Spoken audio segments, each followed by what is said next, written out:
Great warriors, hello and happy Thanksgiving. We're celebrating Thanksgiving over in the United States, as you know, and you're celebrating it wherever you are in all parts of the world, and we'll be talking to you individually. We're honored to be joined on today's call by great patriots. You are really great patriots representing each branch of the American Armed Services.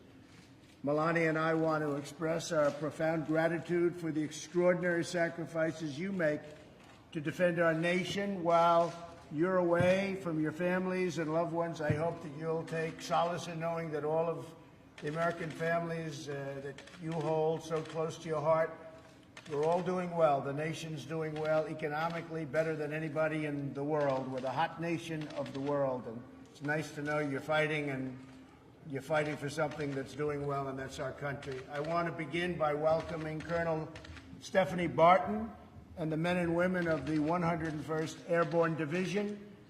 These are real warriors, and you have the Resolute Support Sustainment Brigade, and they are joining us from Bagram Airfield in Afghanistan, where our soldiers are providing invaluable aid in combined joint area operations throughout Afghanistan. You are doing an incredible job. A lot of progress has been made, and your courage truly inspires us all. We know what you're doing, and we watch it. Oftentimes, we're watching it every night during the news, and we know it's dangerous, and we also know that you've had an unbelievable impact. Joining us from Al-Jabar Air Base in Kuwait is the Central Command Response and Crisis Response Special Purpose Marine Air-Ground Task Force. Lieutenant Colonel Sam Howie, you are really great Marines, and you're the embodiment of honor and courage and commitment. It's incredible the job you're doing. I particularly want to congratulate you on the work you've done to crush ISIS from the air and from the ground. And really, it's big progress has been made. They're very close to being gone, and we like it that way. But you have shown incredible courage, and I have to say you've shown great leadership. So thank you very much. And Lieutenant Colonel, thank you very much, and we'll be talking to you in a little while. Happy Thanksgiving as well to Captain Pat Anafin and all of the sailors aboard the USS Ronald Reagan. Great ship.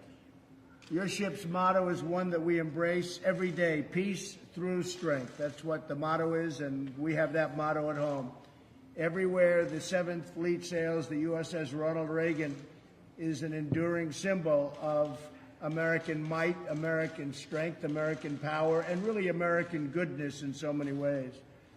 From the United States Air Force, we're joined by the 455th Air Expeditionary Wing, which is supporting Operation Freedom's Sentinel and NATO's Resolute Support. Brigadier General David Lyons, thank you very much, David, is the commander. And I want to congratulate you on every minute of the 455th for your outstanding work. Not only have you destroyed hundreds of ISIS, and actually far more than hundreds, and many Taliban targets, but you protect coalition ground forces throughout the region, and you protect them like nobody else. It's incredible the job you do, and I just want to thank you all for being on. And I have to say, General, it's great to speak to you by teleconference and by phone, because your reputation is an incredible one. Representing the U.S. Coast Guard, our crew members from 6 Coast Guard cutters, from the shore support teams that are part of Patrol Forces Southwest Asia, which is the largest Coast Guard unit outside of the United States. And I'm actually going right now. I'm in Palm Beach, Florida, and I'm going over to your local Coast Guard station, and we're going to spend some great time with the men and women of the Coast Guard. They have, from a lot of standpoints, you could call it branding, you could call it whatever you want, the job they've done on hurricanes in this country. They've saved thousands and thousands of people.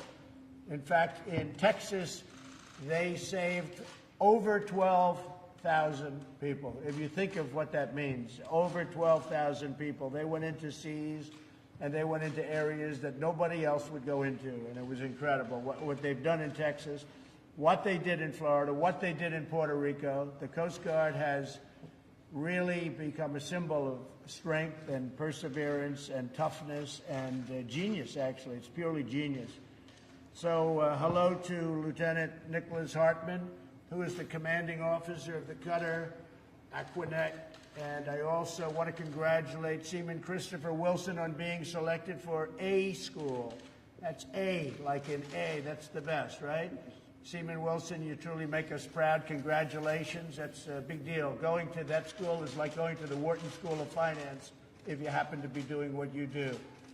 And to everyone in today's video conference also, I want to thank you all for serving. Today we thank God for the blessings of having you people be our heroes, and you really are our heroes.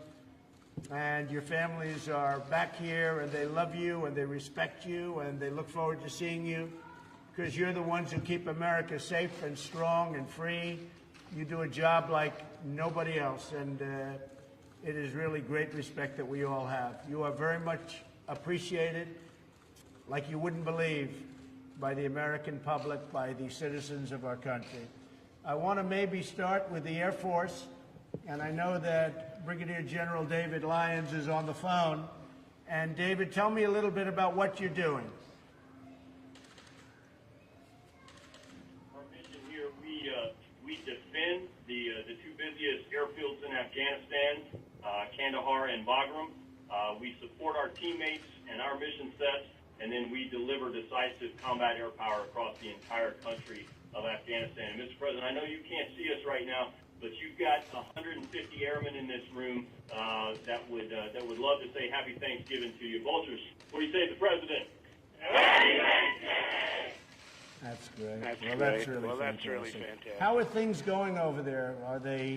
Are you looking up? How is it looking to you? You've seen it. You've been there a while, and you've seen what's going on. You know what's happening better than anybody. How do you find things going? Both the Taliban and ISIS are resilient adversaries, but I think that we're doing well. We get after them every single day. Our objective here is to fight the away game. And so what I mean by that is we never want this adversary to reach our shores again. And so every airman here is dedicated to keeping this fight away from our shores. A stable Afghanistan is good for Afghanistan, but we do what we do for America, sir. Well, you said it better than anybody could have said. Keep them away from our shores, and that's why we're doing the strong borders. You probably see over the news what's happening in our southern border and our southern border territory. Large numbers of people, and in many cases we have no idea who they are, and in many cases they're not good people. They're bad people. But large numbers of people are forming at our border, and I don't have to even ask you. I know what you want to do. You want to make sure that you know who we're letting in, and we're not letting in anybody, essentially, because we want to be very, very careful. So you're right. You're doing it over there. We're doing it over here. And your people at the border, we have the military at the border for the first time. I don't know if it's ever, or certainly there's never been a presence like this, but we have a very powerful border now. We have the Cosentina fencing, and we have things that people don't even believe. We took old broken wall and we wrapped it with barbed wire plus. I guess you could really call it barbed wire plus. This is the ultimate. And nobody's getting through these walls, and we're going to make sure they're the right people, because that's what you and your family want, and all of your families, that's what they want. And that's why we're all fighting. You know, we're fighting for borders. We're fighting for our country. If we don't have borders, we don't have a country. So we're doing very well in the southern border. We're very tough. We get a lot of bad court decisions from the Ninth Circuit, which has become a big thorn in our side. We always lose, and then you lose again and again, and then you hopefully win at the Supreme Court, which we've done. But it's a terrible thing when judges take over your protective services, when they tell you how to protect your border. It's a disgrace. So we're winning, and you're winning, and I appreciate it very much. And General, your reputation's an incredible one. Thank you very much for doing the job, and I'll see you back when you're in the United States, or maybe I'll even see you over there. You never know what's going to happen. Thank you, Mr. President. We appreciate that. Thank you very much. Thank you very much. Really great. And thank all the men and women with you. Really spectacular people. Well, next, let's talk to the U.S. Coast Guard Commanding Officer, Coast Guard Cutter Aquanet, and it would be Lieutenant Nick Hartman. And so, Nick, tell me a little bit about what you're doing, where you are, and how's it going? Good morning, Mr. President. This is Nicholas Hartman, like you mentioned, from Coast Guard Cutter Aquidneck. Here in the room, we have 14 members from Patrol Forces Southwest Asia, and we're located in the Kingdom of Bahrain, Mr. President. Our mission out here is to patrol Arabian Gulf, Strait of Hormuz, and conduct our U.S. Central Command and NAVCENT objectives here in the Gulf. A lot of our work is partnering and building relationships with the Gulf Coast countries, and so that we have a good standing and resolve here in the Arabian Gulf and at Central Command AOR. Things, in my opinion, are going very well for us. And what do you see in the region? What's going on in the region? How are they feeling about things? How are they feeling about trade? Because, you know, trade for me is a very big subject all over. We've been taken advantage of for many, many years by bad trade deals. We don't have any good trade deals. How are you finding things in the region, Nick? Mr. President, from our perspective out on the water, sir, we're seeing that there is an abundance of trade happening in the region. There are vessels moving through the Straits of Hormuz and across the Arabian Gulf on a daily basis, carrying cargo to and fro, and we don't see any issues in terms of trade right now, sir. Okay. Well, you'll keep it that way, and you know we want to have good free trade. We also want to have fair deals where we can do well too, not just everybody else. Right now, every nation in the world does well with us. We don't do well with them. So that's changing, and it's changing fast. And where you are is a big factor in that, as you know. You've been told and you've been briefed. Well, I want to thank you very much, Nick, and great job. And again, as I said, there's no brand that's gone up like the Coast Guard over the last couple of years because of what you've done with the hurricanes in this country. People saw things that they've never seen before. The bravery of your people going out in waves like you know, record-setting. It's been record-setting. The one hurricane in Texas, they say, dumped more water, and it was more violent in terms of water than anything we've ever had in the country. And you guys went out there and you did it like just a day in the office, and I really appreciate it. We all really appreciate it, Nick. And thank you very much. Thank you very much. Thank you, Mr. President, and happy Thanksgiving. Thank you. You take care of yourself. Let's go to the Army. Good old Army. We love the Army. We have Colonel Stephanie Barton, the U.S. Army. And Stephanie, tell us a little bit about yourself and where you are and what you're focused on, what you're doing. First and foremost, good morning and happy Thanksgiving on behalf of the 101st Sustainment Brigade. We're currently located in Bagram, Afghanistan.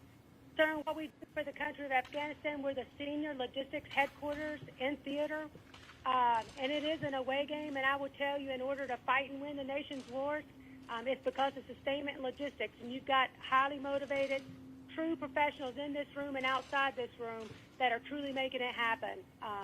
We support, if it's in the hands of the warfighter, it comes through us to them. So we support everything from coalition to joint forces, from border to border here in the country, sir. Good. And how are you finding things in Afghanistan right now? Sir, it's good. We're truly making the mission happen. When it comes to sustainment, we're responsible for all the strategic, operational, and tactical logistics. If it comes in the theater, we get it in the warfighter's hand. But we have a phenomenal team, and I can't speak enough about that, because a lot of the times the sustainment community, we're behind the scenes, which is fine. But it's a good team effort, and it takes the support by all to make it happen. So, Colonel, how many people are you commanding right now, would you say? Sir, 10,000. Wow. That's a lot of people. That's fantastic, Stephanie. That's beautiful. That's beautiful. And not only is it important what you're doing, but you're enjoying what you're doing. Is that right? Sir, absolutely. We truly love it. And I will tell you, our formation is a great mixture. We have all the Army combos from the active duty, National Guard, Reserve. We have Army, DOD civilians, and civilian contractors that literally we all come together and make this mission happen. So We do hate that we're not with our family and friends today, but I tell you, we are a close family here, and I'm truly happy to be a part of it. It takes the whole community, from green suiters to civilians, to make it happen. And sir, you would be very proud, because we truly are. It's fantastic. We're proud of you. And I'll tell you what, we're proud of you people. And please say hello to everybody. Have an incredible Thanksgiving. And now we're taking good care of you. You know, the budget's now at $716 billion, Stephanie, right? So we're getting rid of some of that old equipment that you see what's going in, the best in the world, right? So you see a big difference. It's an awfully big difference from what we had before. And it's only getting better. We'll be stronger than ever before, and with people like you, we feel very confident. So, Stephanie, thank you very much. Happy Thanksgiving to all, and I will see you when you're back. Sir, sounds great. We have one last message, if that's okay. Yes. One, Yes. 2, 3, go! That's great. That's I really great. appreciate that. I really do. I appreciate it. Take care of yourself. We'll see you all soon. Thank you. From the U.S. Marine Corps, we have Colonel George Schreffler. And George, are you on? So this is Lieutenant Colonel Sam Howie. Colonel Schreffler is doing a battlefield circulation right now. Oh. I'm the executive officer, and I'm here with Civil Marines. Good. That's great. That's great, Sam. Good. How's it going over there?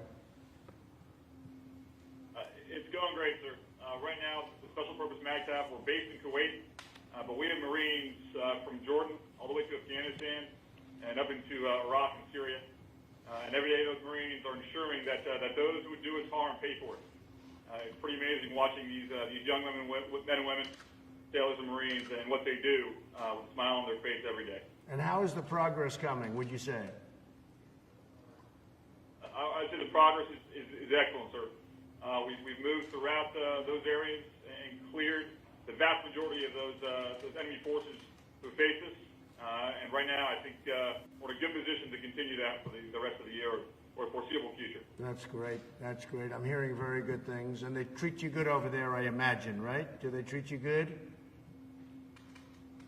They're outstanding. Our partners throughout, included here at Al Jaber Air Base with the Air Force, they treat us like gold.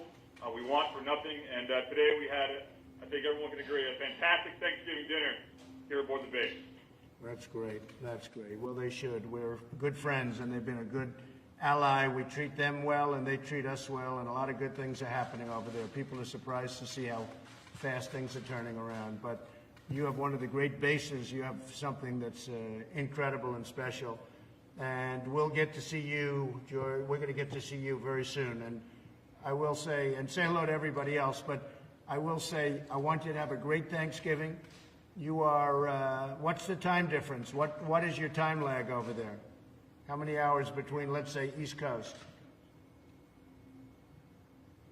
Right now, sir, it's 1800 in the evening. Right. So Right. it's about a Big. hour difference between Yeah. us. Yeah. That's a pretty big That's a time pretty big difference, right? difference, right? That's a pretty big time difference. So you've celebrated. Well, listen, you just take care of yourself and say hello to the Colonel and everybody. And you're special people, very, very special people, and we're very proud of you. And give my regards to Kuwait and everybody, but a lot of progress being made. Your country is really doing well. It's really doing well, like it hasn't done before. So that's good. It's always good to be fighting for something that is working. And unlike a lot of countries, this one works well, and it's working better than ever. So we'll see you when you're back, or maybe we'll see you some other place, okay? You're out there, Semper Fidelis. Well, thank you very much. Thank you very much. Thank you. Take care of yourself. From the U.S. Navy, we have the commanding officer, Captain Pat Hannafin. And Pat, are you on the phone?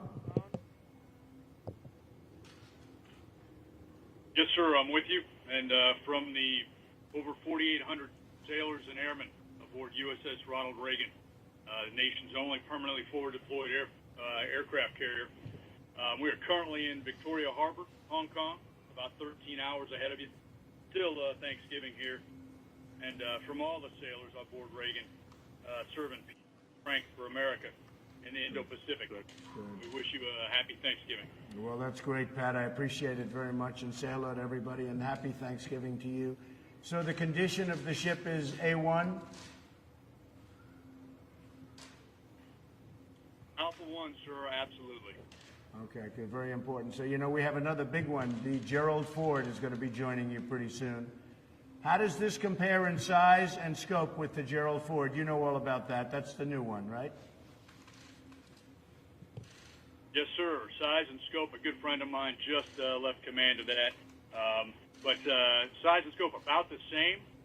Certainly some improvements there to the plants and a few of the radars and even the catapults and gear are slightly different as well. So Hey, Pat.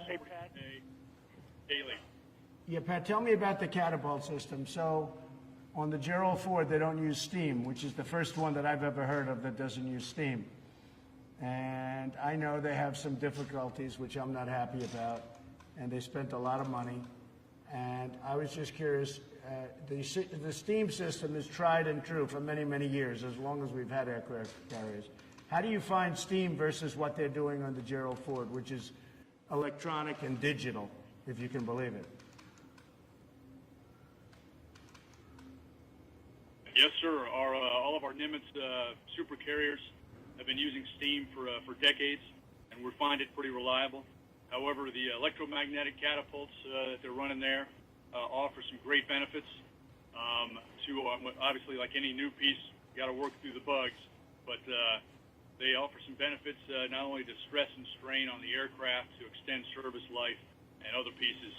I have no doubt we'll work through that just as we work through all of our other advancements and continue to bring it to the enemy when called to do so. So when you do the new carriers, as we do and as we're thinking about doing, would you go with steam or would you go with electromagnetic? Because steam is very reliable, and the electromagnetic, I mean, unfortunately you have to be Albert Einstein to really work it properly. What would you do? Yes, sir. You sort of have to be Albert Einstein to run the nuclear power plants that we have here as well, but we're doing that very well. I would go, sir, Mr. President, I would go electromagnetic cats. I think that's the way to go. We do pay a heavy cost for transiting the steam around the ship. Good. Okay. I like to hear that. I'm actually happy about that answer because at least, you know, they're doing what they're doing, but that's actually a very good answer.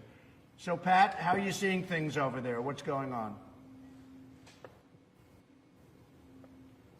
Yes, sir. We have been flying, sailing, and operating everywhere international law allows, just as we have for decades out here, in full support of our free and open Indo-Pacific push in company with our Japanese and other allies. We've worked with the Japanese here in Keen Sword, the Australians, Canadians, so a lot of allies out here, and we are certainly their best friend and our allies and our adversaries' worst fear. And that's exactly what we want to do, is bring peace through strength to this region. Right. And you have a 6-month deployment approximately? Sir, we're a little shorter than that, but Reagan, as your only permanently forward deployed carrier, spends about half of the time each year out and about half back in getting maintenance work on it.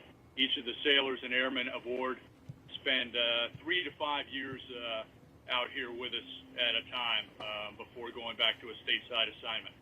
But we're all honored to be serving the nation out here. Right. Pat, why is it that the Reagan is the only one that's permanently deployed of all the aircraft carriers? Why is that? Was it set up for that, or is it just happens to be? Yes, sir. We have worked a single aircraft carrier out in Japan for decades now. Reagan took that role back in about 2013. I'm sorry, that's not quite right. About 2016. But it switches out, so different carriers out here for different periods of time. It was George Washington before us, and then a few of the conventional carriers, going way back to Midway, Kitty Hawk, and Independence. Right. So we've been running that for a while.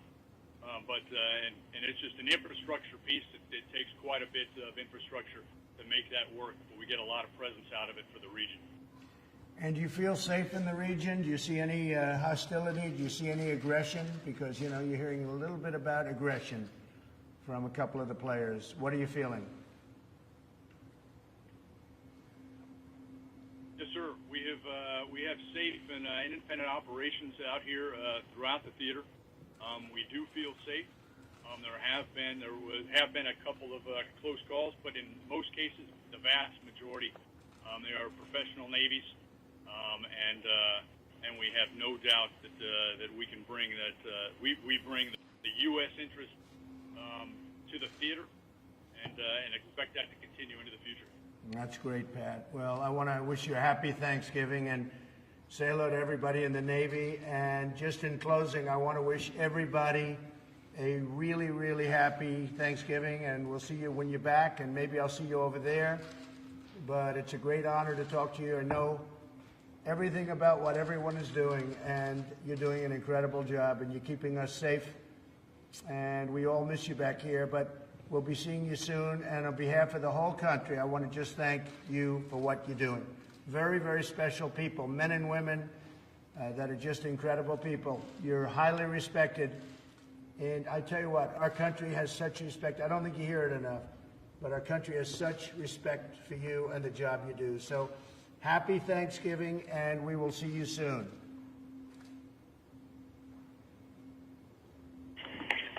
Happy Thanksgiving. Happy Thanksgiving. Thank you. Thank you all. Goodbye. Bye. Great people. They're great people. Okay? President, are you looking forward to going to Afghanistan or going to the Middle East? We're going to do some interesting things at the appropriate time. We'll be doing some very interesting things. Excuse me? Do you have a sense of when the trip might be? I do, but I can't tell you. You're the last people I can tell. How is everything in Florida doing? Okay.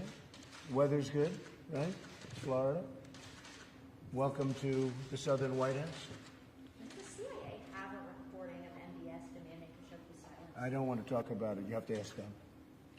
About the border, Mr. President, Well, the border's coming along very well. It's become very strong. We're getting some terrible decisions from the Ninth Circuit, as usual. I don't know if we've ever had a victory in the Ninth Circuit. We have to appeal it. Yes, a vast number of their decisions get overturned, generally speaking. And it's a shame. It's a shame. It's a disgrace, frankly. And essentially, they're legislating. They're saying what to do. Some judge sitting in some location very far away is telling our incredible military and law enforcement what to do, and it's not right. And it's been going on like that for a long time. And we are doing really well, considering the laws are a disaster. And if we had the right laws, it would be a lot less expensive and would do it a lot easier. But we don't have the right laws, and we have people interpreting the laws, and they always give us a bad interpretation. So hopefully we've shown some light on the Ninth Circuit. I know that Chief Justice John Roberts, has been speaking a little bit about it, and I think and I have a lot of respect for him. I like him and I respect him, but I think we have to use some common sense. This Ninth Circuit, everybody knows it. It's totally out of control. And what they're doing, what they're saying, the opinions are very unfair to law enforcement. They're very unfair to our military. And they're very unfair, most importantly, to the people of our country, because I'm keeping them safe. And you see how we fortified things, and all of that vast amount of fighting that you see going on at the border, it's all taking place in Mexico. And Mexico cannot believe how tough these people are. The mayor of Tijuana and so many others had said, boy, these are tough people. They start fighting right away. They're tough people. You have many criminals in that caravan, and the big caravan hasn't arrived yet. And we're very well fortified. We have fencing and walls like very few people have. We've been able to do it rather quickly. Cosentino wire, and so many other things are there now that they didn't have. And they're not coming through. We're not letting criminals into our country. Got to come in legally. You have to come in through a process. And we want people to come in because I have many, many companies moving back into the United States. They're opening up car plants. They're opening up factories all over the country. The United States is booming. We have the lowest unemployment we've essentially in most groups ever had. So we have a lot of good things happening. We need workers, but they have to come in legally. We want them to come in, but they have to be people that want to work and want to do a great job for our country. They come in through a merit system. They have to come in. Right now, under the Democrats, they don't have a merit system. They want open borders and people can just flow in. You have tremendously dangerous people in those caravans. And we do not want them coming into the United States, and we're not going to let them. We're throwing out MS-13 and so many others. We're throwing them out of our country by the thousands that got in here over the years. And we're throwing them out by the thousands, and we're bringing back towns. We're making towns safe, and we're doing an excellent job. But we're getting hurt by the Ninth Circuit very, very badly. Everybody files in the Ninth Circuit. I haven't seen anybody file anyplace else. They automatically go to the Ninth Circuit. They could go any place in the country. And I think we're going to have to stop that somehow. The judges are going to have to get together, or Congress is going to have to get together and stop it, because they're taking advantage of our country by filing consistently and always, just about, that I see, in the Ninth Circuit. Even our legislation that we did have passed, it failed in the Ninth Circuit, it failed in the Ninth Circuit appeal, it then won in the Supreme Court. And it's just a shame, because it's really hurting people. It's hurting our law enforcement tremendously. And now that the military is on the border, it's really hurting our military. And frankly, when they hear of these decisions, these are professional, the military, the law enforcement, first responders, they can't believe the decisions that are being made by these judges. This is what they do. They do law enforcement, law and order. And they get these decisions down. They say, who makes these decisions? They're not into the lawyer things. They say, who makes these decisions? Who are the people that are giving these decisions that are going to make it unsafe for us, meaning law enforcement and military, and making it unsafe for the United States? So despite that, we have a very powerful border, and a lot of good things are happening. Mr. President, are you concerned that by not punishing Saudi Arabia more, it could send a message to other world leaders that they can do as they please and America could be weak in their eyes? No, not at all. Saudi Arabia has been a long-time strategic partner. They're investing hundreds of billions of dollars in our country. I mean, hundreds of billions. They're keeping the oil prices low. I see that yesterday, one of the papers, I was blamed for causing traffic jams because I have the oil prices so low. Well, I have the oil prices low because I'm jawboning them and others all the time to keep them low. Nobody ever did that. No president ever did that. And gasoline is now at a very low number. But I actually got even beat up for that, where they said the president has the gasoline so low that he's causing traffic jams. Can you believe this one? I said, that's one nobody ever thought of. So anyway, no, but I'll always, let's have some traffic jams. We want low oil prices. And Saudi Arabia's really done a good job in that respect. They pumped out a lot more oil than was going to be pumped out when I called them about 4 weeks ago. And if you look at oil 4 weeks ago, it was at 82, 83, and it was going up to 100 a barrel. That would have doubled your prices and even tripled your prices at the car for gasoline. And instead, you have very low gas prices all over the country. That's because of what I did, and Saudi Arabia helped us. But very importantly, they're investing billions of dollars. They're buying their equipment from us. And remember this, they don't have to buy it from us. They can buy it from Russia, and they can buy it from China. They make very good equipment. They don't make as good equipment as we make. Nobody does, nobody even close. But they make very good equipment. So they can spend that money in Russia and China and other places, and that is not acceptable. But the CIA, Mr. President, concluded with confidence that India... They didn't conclude. No, Josh, they didn't conclude. I'm sorry. Do you think they did not? Josh, no, they didn't conclude. They did not come to a conclusion. They have feelings certain ways, but they didn't. I have the report. And you can ask Mike, they have not concluded. Nobody's concluded. I don't know if anyone's going to be able to conclude that the Crown Prince did it. But I will say this, I don't know. I don't know. But whether he did or whether he didn't, he denies it vehemently. His father denies it, the king, vehemently. The CIA doesn't say they did it. They do point out certain things, and in pointing out those things, you can conclude that maybe he did or maybe he didn't. But that was another part of the false reporting, because a lot of you said yesterday that they said he did it. Well, they didn't say that. They said he might have done it. That's a big difference. But they're vehemently denying it, and we have hundreds of thousands of jobs. Do people really want me to give up hundreds of thousands of jobs? And frankly, if we went by this standard, we wouldn't be able to have anybody as an ally, because look at what happens all over the world.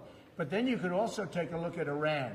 Take a look at Syria, where, millions of people have been just slaughtered horribly, horribly. You take a look at what's going on in Iran and the vicious situation that's taking place there and the number of people that are being killed and slaughtered. You take a look all over the world. We're not going to be able to let's not deal with anybody. The fact is that Saudi Arabia is tremendously helpful in the Middle East. If we didn't have Saudi Arabia, we wouldn't have a big base. We wouldn't have any reason, probably. I mean, if you look at Israel, Israel would be in big trouble without Saudi Arabia. So what does that mean? Israel's going to leave? You want Israel to leave? We have a very strong ally in Saudi Arabia. We have an ally that said they did not commit at the top level, the Crown Prince, the King. They did not commit this atrocity, and it's an atrocity. It's a terrible thing. I dislike it more than you do. But the fact is, they've been a very strong ally. They create tremendous wealth. They create really tremendous number of jobs in their purchases. And very importantly, they keep the oil price down. If you want to see a global depression, all you have to do is lift the oil price $50 a barrel, which could happen very quickly once we lose that relationship. So I hate the crime. I hate what's done. I hate the cover-up. And I will tell you this, the Crown Prince hates it more than I do, and they have vehemently denied it. The CIA points it both ways.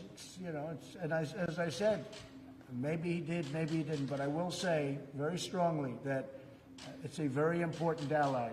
And if we go by a certain standard, we won't be able to have allies with almost any country. Okay? Who should be held accountable? Maybe the world should be held accountable, because the world is a vicious place. The world is a very, very vicious place. You look at what's happening in China, and you look at what's happening in so many different countries. I could name many countries. You look at what's happening with terrorism all over the world. That's the other thing with Saudi Arabia. They really are. They're putting up tremendous amounts of money to actually fight terrorism. Now, they were a part of terrorism, and nobody's going to try and justify that. They were a big part of it. But they're spending a lot of money, and they're opening up, and they're doing a lot of things that are very good. They're really opening up that country for a lot of good. Until this happened, there were a lot of people saying a lot of good things about the Crown Prince. So he strongly denies it. He vehemently denies it. And my policy is very simple. America first, keep America great again. And that's what I'm doing, and we're doing better than anybody thought even possible. Yes, ma'am. Sir, you've been talking to the troops. I'm wondering if To who? The troops today. Yes. I'm wondering if you can tell us at what point do you want to withdraw troops from Afghanistan? Well, we're always looking to do the right thing, and we'll be seeing over a period of time. But we're looking, I just spoke to Afghanistan, as you know. We're always looking to do whatever's right. We're in very strong negotiations in Afghanistan right now, which a lot of people don't know about. This may be the first, but we are in very, very strong negotiation in Afghanistan. We'll see what happens. If something happens, that would be a great thing. I'd be very happy about that. I really think the people of Afghanistan also, and they are good fighters, and they fought for a long time.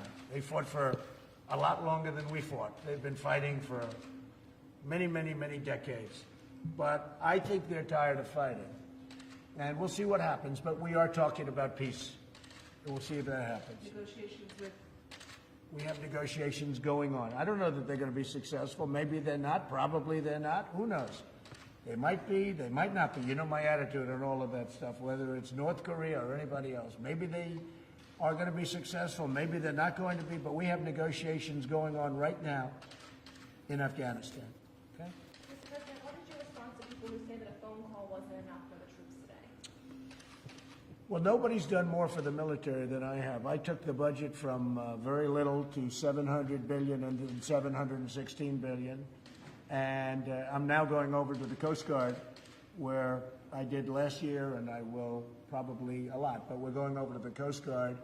I really believe nobody, in fact, a number of generals were on television over the weekend, and just unrelated, but they all mentioned the fact that nobody's done as a president for the military in a long time what I've done, because I've taken spending where you had a depleted military and it wasn't being fixed and it was a mess, and it frankly put us in danger.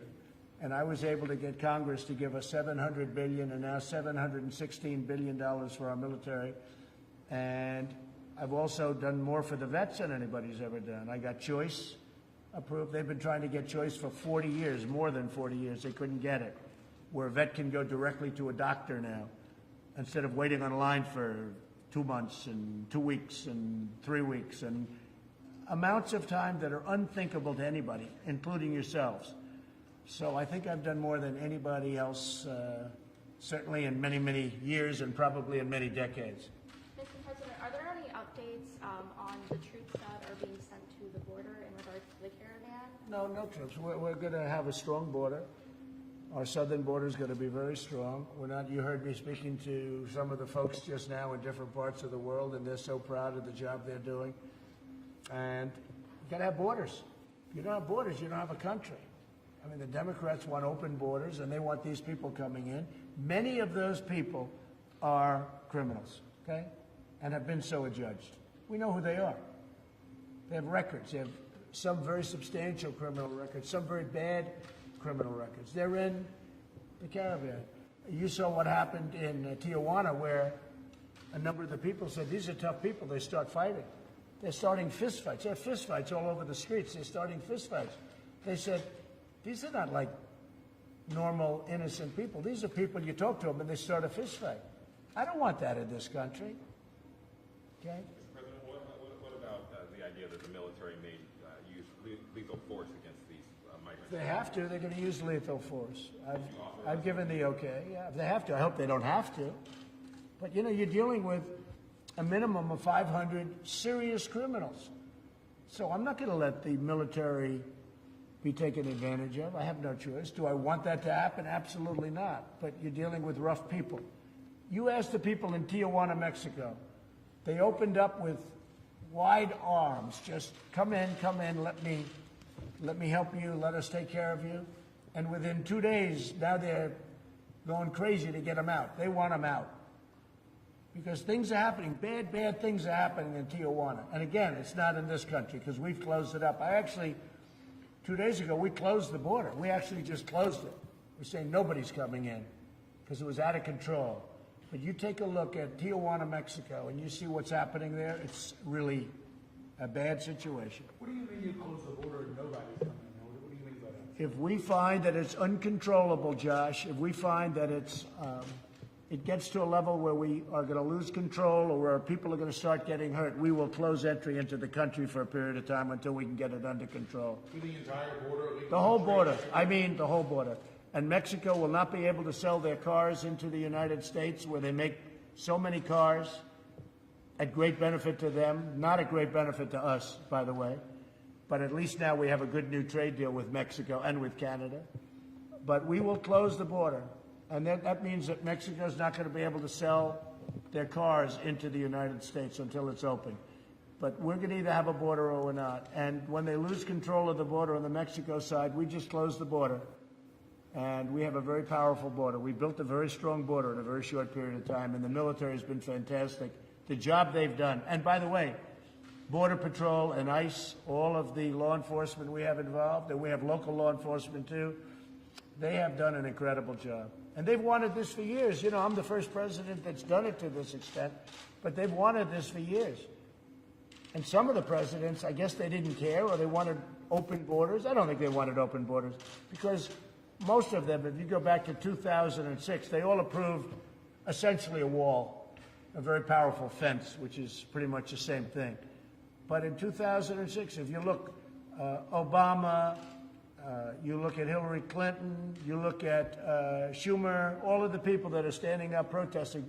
They think it's good for them politically. See, I think it's very bad for them politically. I think the fact that they're weak on the border is very, very bad for them politically. But, you know, I've only been a politician for 3 years, so maybe they know better than me. Is there going to be a government shutdown over this wall in December? Could happen, yeah, over border security.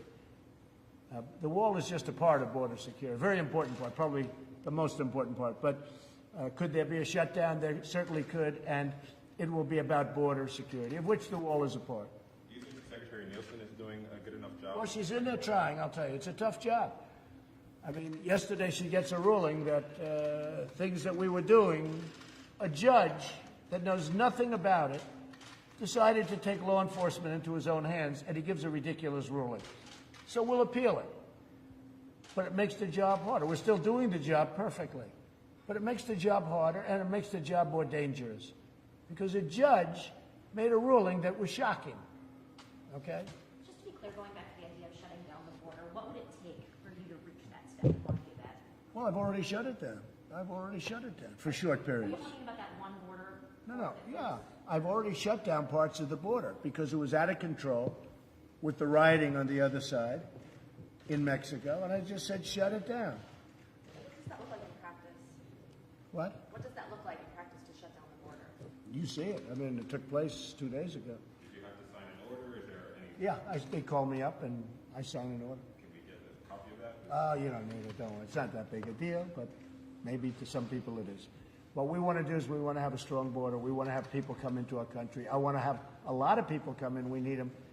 But they have to come in through merit, and they have to come in legally. They have to come in legally. You know, we have a lot of people, millions of people that have been waiting online for years to become citizens of our country. Great people. They went through a whole process. And then these people come in and they think they're just going to walk in and it's a very unfair thing to all of the people that have been waiting online, in some cases for many years, because they've done it right, but they don't think they've done it right because they said, well, how can we do it right? And we go through this very complicated legal process, and they have lawyers and everything else, and then you have people rushing through the border, and they're supposed to stay. It's not happening with me. We've been very tough on the border. I mean, the problem that we have is that I've created and helped create a country that's doing better than it's ever done economically, so a lot of people are coming up here because their countries are not doing well. And perhaps for a reason. But whatever that reason is, their countries are not doing well. Okay, a couple of more. Anybody else? What about a Yes, ma'am. How prepared are you for this meeting with President Xi?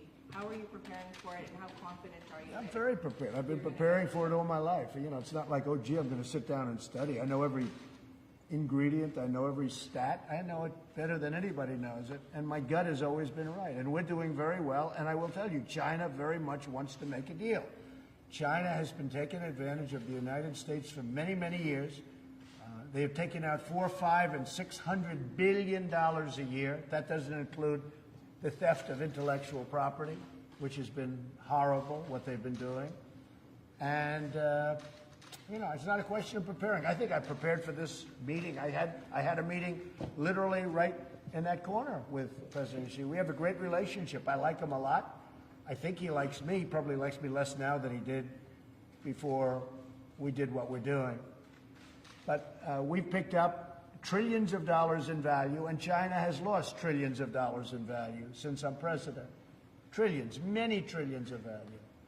And we've picked up many trillions of dollars in value. And we are a true economic power, far greater than we were before I became president. We are an economic power that is far greater than we were. When I took over, we were teetering. We were in bad shape. We were going down to -4, -5, -6% in GDP. Instead, last quarter we hit 4.2%. And we are doing very well. I can say this, China wants to make a deal very badly. Do you think it's going to happen? Because of the tariffs, because right now on $250 billion, they'll be paying as of January 1st, 25%. And in many cases, they're already paying 25%. On the rest that they're not, they're paying 10%. But the 10% goes to 25% on January 1st. And so they're going to be paying a tremendous amount of money, which, frankly, is great for our country. We're taking in billions of dollars from China. We never took in 10 cents from China. They took everything from us. We never took anything from them. Now, as of already, we're taking in billions. China is, people don't understand this.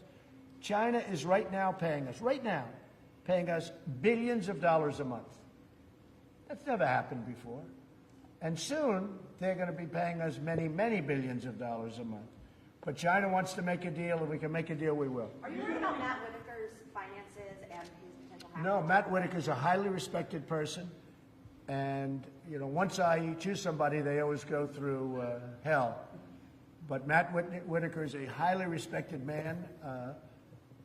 The Justice Department respects him tremendously. I've spoken to a lot of people. And, you know, the press has been nasty to Matt Whitaker, but I can tell you that he is a highly respected, strong person, and he's doing a great job. Everybody tells me that. He's doing a really great job. Have you done anything, Mr. President, to try to bring Julian Assange back to the United States? No, I haven't been asked to, no. Would you want him to face charges here? I don't know anything about it. I'm not very familiar with the whole situation, but I would say that if somebody made a request, I guess it's something we consider. I just don't know very much about that situation. Okay? What else? Anything else? Are you interviewing people this week for new jobs in your administration? Yeah, we'll have a few. I'm very happy with my cabinet and people that work for me and for us, really work for the country. We have a great cabinet. We have absolute stars. But a few of them, I would say, can do very well outside. Everyone's doing well when they leave. That's one thing I'll tell you. Everyone that leaves the Trump administration has come out really well. I'm very proud of a lot of them. Look at Hope. Hope Hicks is doing a fantastic job. She's a fantastic young woman, and I'm very proud of her. Look how she's doing. She's become a very important person in the outside world. And we have many such people where they work here for a year and a half or for a period of time, and they go outside and they do really well. Many of them. So, and that's what I want. I want to see. There's always a lot of change. Yeah, I'll probably be changing a couple, maybe a few, but very little. Overall, we're very happy. Are you doing interviews this week for that? Yeah, I'm doing interviews this week. I'll do interviews as we say in the Southern White House. People like doing interviews here. What jobs are you interviewing for, Mr. President? Well, I'll let you know. But you'll be seeing. I know. Maybe I will. Have you talked to Ivanka about her emails? Yeah, I have, actually. And very innocent, a short period of time, very early on. There was no deletion of emails like the 33,000 plus probably another 100,000 that Hillary Clinton did after she got a subpoena. There was no bleach bit. There was no anything, just innocent emails. There were no classified emails. A much different deal. It's another fake news story. And she did transition out. She was a private person, and then ultimately she transitioned out from private to government. And I believe all of her records are in the Historical Society, the historical records. Much different than the other situation that I've talked about for a long time. But she transitioned out, but everything's in historical records. I'll see you over at the Coast Guard. I'm going over to say hello to the Coast Guard right now, which I look forward. I'll see you. I don't know if you're going, but if you are, I'll see you there. Thank you all very much. What are you most thankful for, Mr. President? For having a great family and for having made a tremendous difference in this country. I've made a tremendous difference in the country. This country is so much stronger now than it was when I took office that you wouldn't believe it. And, I mean, you see it, but so much stronger that people can't even believe it. When I see foreign leaders, they say, we cannot believe the difference in strength between the United States now and the United States 2 years ago. Made a lot of progress. Thank you very much. Thank you so much. Thank you, everybody. Thank you so much. You guys, thank you.